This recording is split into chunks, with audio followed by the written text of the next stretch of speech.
Hello friends, welcome to my channel analysis with Chitrang. Friends, मैं आज आपको बताऊंगा कि वैलिडेशन रूल्स कैसे सेल्स में अप्लाई करने हैं। कैसे हम करते हैं जब हम ऐसा चाहते हैं कि कुछ सेल्स में सर्टेन वैल्यूज़ ही यूज़र इनपुट कर सके। जैसे यस नो एंटर करना है या सपोज़ 1 to 100 वैल्यूज़ इनपुट करनी है, तो एक्सीडेंटली कोई गलत इनपुट ना हो, तो उसमें वैलिडेशन रूल्स लगा सकते हैं सेल्स में।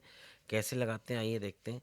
सपोज़ यहाँ पे हम बी कॉलम में B1 से B10 हम सेलेक्ट करते हैं। फिर डेटा टाइप में जाएंगे, डेटा वैलिडेशन में जाएंगे, फर्स्ट ऑप्शन डेटा वैलिडेशन, इस पर क्लिक करेंगे। यहाँ पे सेटिंग्स में आप देखिए अलाउ एनी वैल्यू है। यहाँ पे हम ये कुछ डेटा टाइप्स दिए हुए हैं जिसके बेसिस पे हम वैलिडेशन लगा सकते हैं। जैसे हमने होल नंबर दे दिया, यहाँ पे इग्नोर ब्लैंक, ब्लैंक सेल्स को इग्नोर करेंगे। और यहाँ पे कुछ क्राइटेरिया देखिए, between, not between, equal to, not equal to, greater than, less than, इस तरह से क्राइटेरिया दिए हुए हैं।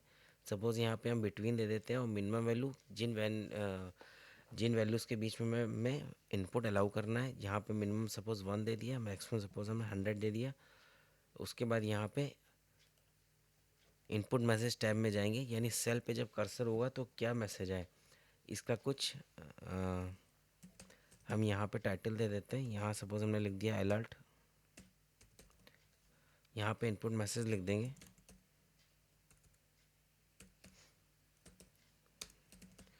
हम लिख रहे हैं इनपुट वैल्यूज़ बिटवीन 1 to 100। ये हमने इनपुट मैसेज दे दिया। उसके बाद एरर अलर्ट टैब में जाएंगे, यानी जब रॉन्ग वैल्यू इनपुट हो जाए तो कोई एक अलर्ट आएगा। उसकी अलग अलग स्टाइल है, स्टॉप, वार्निंग, इंफॉर्मेशन। यहाँ कोई भी हम स्टाइल ले सकते हैं। यहाँ हमने स्टॉप लिखा और यहाँ पे टाइटल दे देंगे मैसेज का।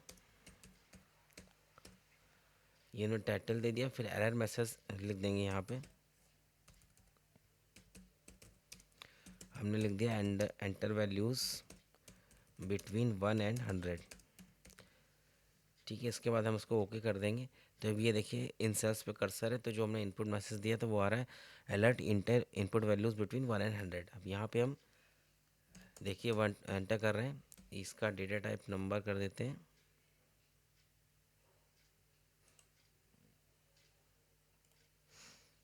राइट क्लिक किया हमने, फॉर्मेट सेल्स, यहाँ पे जनरल ले लिया, ओके।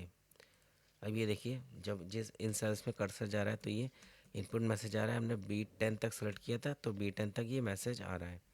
यहाँ पे 1 to 100 वैल्यूज़ एक्सेप्ट हो रही हैं। अगर हम 100 से ऊपर इनपुट कर देते हैं तो ये देखिए एरर मैसेज आ गया, wrong input, enter values between 1 and 100। तो हम रीट्राई करके इसमें दूसरी वैल्यू एंटर कर सकते हैं।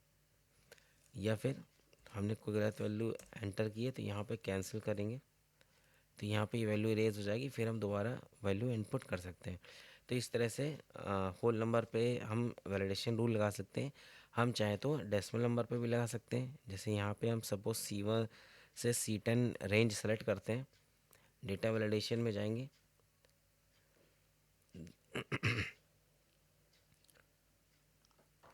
हमें इसमें लगाना है तो हम यस कर देंगे। यहाँ पे देखिए फिर डायलॉग बॉक्स आ गया है। यहाँ पे कुछ रूल्स लगे हुए हैं, इसको हम अलाउ एनी वैल्यू पहले कर देते हैं। अब अपनी वैलिडेशन देखते हैं। यहाँ पे डेसिमल हमने दिया, यहाँ पे बिटवीन सपोज क्राइटेरिया लेते हैं। मिनिमम हमने लिखा 1, 1.0 और मैक्सिमम हमने लिख दिया 10.9, यहाँ पे 9। ओके, अब यहाँ पे हम इनपुट करके देखें 1, 1.1। ये फॉर्मेट फ्रेंड्स चेंज हो रहा है, इसको हम जनरल कर देते हैं। ये देखिए यहाँ पे 10.9 हम एंटर करेंगे। इसके बाद हमने 11 इनपुट किया, वैसे ही देखिए एरर मैसेज आ गया, the value you entered is not valid, A user has restricted values that can be entered into this cell। तो हमने कोई एरर मैसेज नहीं दिया था, तो अपने आप ये ऑटोमेटिकली क्रिएट होके आता है। तो इस तरह से हम यहाँ पे डेसिमल वैल्यूज़ में वैलिडेशन रूल लगा सकते हैं। ये देखिए 2 लिखा तो एक्सेप्ट कर लिया। आगे देखते हैं। इनका हमने डेटा टाइप सब जनरल कर दिया है, बाय डिफ़ॉल्ट जनरल ही होता है, कुछ शायद चेंज हुआ हो। आगे का ऑप्शन देखते हैं हम। यहाँ इसके लिए कोई रेंज सेलेक्ट कर लेते हैं। सपोज़ D1 से हमने D10 तक सेलेक्ट कर ली। अब डेटा वैलिडेशन पे जाएंगे, यहाँ पे देखिए और ऑप्शन आ रहे हैं, लिस्ट, डेट, टाइम। लिस्ट होता है जब हमें ड्रॉप डाउन लिस्ट बॉक्स बनाना होता है। जैसे यहाँ पे लिस्ट बनाने के लिए पहले हम सपोज़ यस नो का ड्रॉप डाउन लिस्ट बॉक्स बनाना चाहते हैं, तो हम कहीं पे वो वैल्यूज़ एंटर कर लेंगे जहाँ जिसका हमें लिस्ट बॉक्स बनाना है। तो हमने यस नो के लिए वाई एन लिख दिया यहाँ पे। अब हम D1 से D10 सेलेक्ट करते हैं, फिर डेटा वैलिडेशन पे जाएंगे। सपोज़ यहाँ हमने ले लिया लिस्ट, और यहाँ पे सोर्स पे इस बॉक्स पे क्लिक करेंगे। ये यहाँ पे यस नो वाला रेंज हमने सेलेक्ट कर लिया, इस बॉक्स पे क्लिक किया, ओके। अब यहाँ पे देखिए ये ड्रॉप डाउन लिस्ट बॉक्स आ गया, यस या नो। हम यस नो एंट्री ही यहाँ पर कर सकते हैं, कुछ और करेंगे तो यहाँ पे एरर आएगा। हम चाहें तो इनपुट मैसेज और एरर मैसेज यहाँ पे दे सकते हैं। इस तरह से हम टाइप करेंगे यस नो तो आ जाएगा। कोई और भी लिस्ट हो तो हम ला सकते हैं। जैसे ये देखिए कुछ कंपनीज़ के नाम लिखे हुए हैं, इसका हमें लिस्ट बॉक्स बनाना है तो क्या करेंगे, इसके लिए हम जहाँ पे अप्लाई करना है लिस्ट बॉक्स बनाना है, सपोज़ हमने E1 सेल में कर्सर रखा, फिर डेटा वैलिडेशन पे जाएंगे, यहाँ पे लिस्ट सेलेक्ट करेंगे, सोर्स वाले बॉक्स पे क्लिक करेंगे, यहाँ पे क्लिक करके शिफ्ट कंट्रोल डाउन एरो से हमने ये रेंज सेलेक्ट कर ली, इस बॉक्स पे क्लिक किया और ओके। तो इवन सेल पे जाके देखें, इवन सेल पे जाएंगे तो ये देखिए ड्रॉप डाउन लिस्ट बॉक्स बन गया और कंपनीज़ के नाम यहाँ पे आ गए।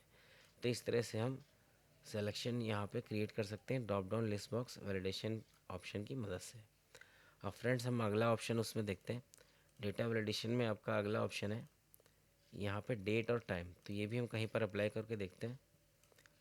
सपोज़ यहाँ पे हमने H1 से S5 रेंज सेलेक्ट कर ली, डेटा वैलिडेशन पे जाएंगे, यहाँ पे अब की बार हम डेट लेते हैं, बिटवीन दे रहा है यहाँ पे। सपोज़ हम लिख लेते हैं 1 जनवरी 2025 और हमने मिनिमम डेट दी, स्टार्ट डेट दे दी, एंड डेट दे देते हैं हम यहाँ पे 31 अक्टूबर 2025 और ओके कर देते हैं। यहाँ पे अब हम कोई डेट एंट्री करते हैं, हमने लिखा 1 जनवरी 2025, ये देखिए एक्सेप्ट हो गई।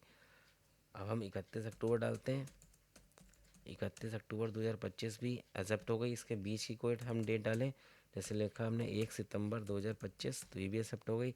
अब हम अक्टूबर की बाद की डेट डालें, जैसे हमने लिखा 1 नवंबर, यहाँ पे हमने लिखा नवंबर और 2025, तो ये देखिए एरर मैसेज आ गया। यानी 1 जनवरी 2025 से 31 अक्टूबर 2025 तक ही डेट्स इसमें एक्सेप्ट होंगी। तो इस तरह से हम डेट्स में वैलिडेशन रूल लगा सकते हैं। अब हम टाइम देख लेते हैं। सपोज़ के लिए हमने ये I1 से I5 सेल सेलेक्ट करी, डेटा वैलिडेशन पे जाएंगे, यहाँ पे हम टाइम ले लेंगे। अब ये बिटवीन क्राइटेरिया ही हमने ले लिया, स्टार्ट टाइम और एंड टाइम। तो ये टाइम होता है आवर्स मिनट सेकेंड्स में, जैसे हमने 3:00:00:00 यानी आवर्स मिनट्स और सेकेंड्स। उसके बाद एंड टाइम हम 4 ले लेते हैं, 4:00:00:00। ओके, अब यहाँ पे हम एंट्री करके देखते हैं। हमने लिखा 3:00:00:00, ये सेटअप आपका हो जाएगा। यहीं पे हम 4 भी लिखते हैं, यहाँ पर लिखते हैं इस सेल में 4:00:00:00, ये भी एक्सेप्ट हो गया। अब हम इस रेंज के बाहर एंट्री करते हैं 5:00:00:00, तो ये देखिए एरर मैसेज आ गया। यहाँ पे इसको हम कैंसिल कर देते हैं। सपोज़ यहाँ पे कोई टेक्स्ट लिखेंगे तब भी एरर आएगा, कैंसिल कर दिया हमने। तो 3 से 4 बजे के बीच ही टाइम इन सेल्स में एक्सेप्ट करेगा। आगे के और ऑप्शंस इसमें जो आ रहे हैं वो देखते हैं हम। यहाँ पे आपका टेक्स्ट लेंथ आ रहा है, हम टेक्स्ट लेंथ फिक्स कर सकते हैं सेल्स में कि कितने लेंथ यानी कितने कैरेक्टर्स का हमारा टेक्स्ट होगा। उसके लिए पहले हम एक रेंज सेलेक्ट कर लेते हैं। सपोज़ यहाँ J सेल में हमने J1 to J5 सेलेक्ट कर लिया, डेटा वैलिडेशन पे जाएंगे, यहाँ पे हम टेक्स्ट लेंथ ले लेते हैं और यहाँ पे बिटवीन ही क्राइटेरिया ले लिया, हमने दे दिया 8 मिनिमम और मैक्सिमम दे दिया 20। यहाँ पे फिर ओके कर देंगे। अब यहाँ पे हम कोई भी टेक्स्ट लिखते हैं, जैसे मैंने लिखा चित्रांग, तो इसमें 8 कैरेक्टर्स हैं, ये एक्सेप्ट हो गया। अगर हम एक ही कैरेक्टर लिखें तो ये देखिए एरर मैसेज आ गया, यानी 8 से कम हम नहीं लिख सकते। हम 7 लिखते हैं, 1 2 3 4 5 6 7, 7 कैरेक्टर्स हमने लिखे तब भी यहाँ पे एरर मैसेज आएगा। यहाँ पे अगर हम 20 तक से कम लिखेंगे तो ये एक्सेप्ट हो जाएगा। अगर हम 20 से ज़्यादा लिखे हों, यहाँ पे हम बहुत ज़्यादा लिख देते हैं, अब एंटर करें, ये देखिए एरर मैसेज आ रहा है क्योंकि 20 से ज़्यादा कैरेक्टर्स हो गए। तो इस तरह से हम टेक्स्ट लेंथ के बेसिस पे भी वैलिडेशन रूल्स अप्लाई कर सकते हैं। इसमें देखते हैं और ऑप्शंस क्या आ रहा है। और आप कस्टम ऑप्शन आ रहा है, तो ये इसमें हम कोई फार्मूला अप्लाई कर सकते हैं। तो हम सपोज़ यहाँ पे एक सेल सेलेक्ट कर लेते हैं। हमने K1 सेल सेलेक्ट कर ली यहाँ पे। इसमें हम फार्मूला लगाएंगे। यहाँ पे हम कहीं पे सपोज़ L सेल में कोई वैल्यू लिख लेते हैं। यहाँ हमने लिख लिया 50। यहाँ पे हम फार्मूला लगाते हैं। K1 सेल में डेटा वैलिडेशन पे जाएंगे। यहाँ पे अलाउ में कस्टम लेंगे। फिर यहाँ फार्मूला पूछ रहा है किस फार्मूला के बेसिस में यहाँ पर वैल्यू आए। तो हम पहले इस सेल का नाम लिखेंगे, equal K1 is greater than और इक्वल टू L1, यानी K1 की वैल्यू L1 की वैल्यू से ग्रेटर हो या इक्वल हो। ये हमने ओके कर दिया। अब यहाँ L1 में 50 लिखा है, तो यहाँ पे हम इससे कम वैल्यू इनपुट करेंगे। ये देखिए एरर आ रहा है, तो ये हम 50 लिखेंगे तो ये एक्सेप्ट हो गया। यहाँ पे हम 51 लिख रहे हैं, 50 इज़ ग्रेटर, तो भी एक्सेप्ट हो रहा है। तो इस तरह से किसी फार्मूला के बेसिस पे भी हम कस्टम ऑप्शन से जाके वैलिडेशन रूल्स लगा सकते हैं। तो फ्रेंड्स, इस तरह से हम यहाँ पे डेटा वैलिडेशन का यूज़ कर सकते हैं। और यहाँ पे जिस भी सेल रेंज में आपको अगर वैलिडेशन रूल्स हटाने हैं तो डेटा वैलिडेशन पे जाके यहाँ पे अलाउ एनी वैल्यू कर देंगे तो वैलिडेशन आपका हट जाएगा। तो इस तरह से हम डेटा वैलिडेशन का यूज़ करते हैं। और ये बहुत ज़्यादा यूज़ होता है आपकी लिस्ट बॉक्स बनाने के लिए, जब हमें पर्टिकुलर वैल्यूज़ ही यूज़ कर इन यूज़र से इनपुट करानी हो, जैसे येस नो का मैंने ऑप्शन बताया था। तो फ्रेंड्स, इस तरह के इन्फॉर्मेशन और जानेंगे एक्सेल के बारे में नेक्स्ट वीडियो में। Thank you.